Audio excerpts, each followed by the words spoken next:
Welcome back to A Moment in History. I'm Seth Udinsky.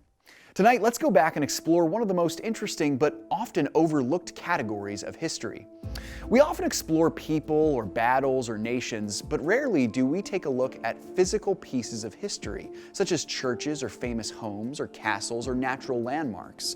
Today, let's dive into a physical piece of history in England that goes all the way back to the early Middle Ages. Let's discover the story of St. Paul's Cathedral in London.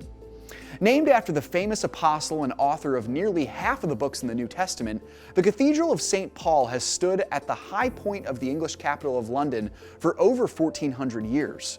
The original church was built in 604 AD by Bishop Mellitus of the Saxons.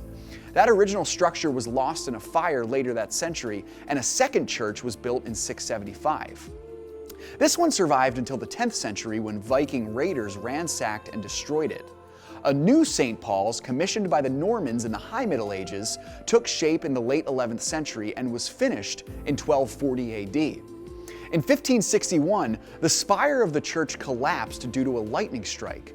One of the last and most memorable events in the medieval St. Paul's was in 1606, when 4 of the famed gunpowder plotters, insurrectionists who vainly attempted to blow up the English Parliament, were put to death in St. Paul's. The medieval St. Paul's was largely destroyed in the London Fire of 1666, and construction began on the present-day cathedral in 1675 and was completed in 1708. The church saw many deaths and celebrations throughout the modern age, including a celebration of peace at the end of World War I in 1918. But perhaps the most famous historical event involving St. Paul's happened during the German air raids of London during World War II. The church's grand dome could be seen rising above the ashes of the Luftwaffe bombers, and it became a symbol of English resilience during the war. The church miraculously survived World War II, and it continues to stand today as an official cathedral in the Anglican Church.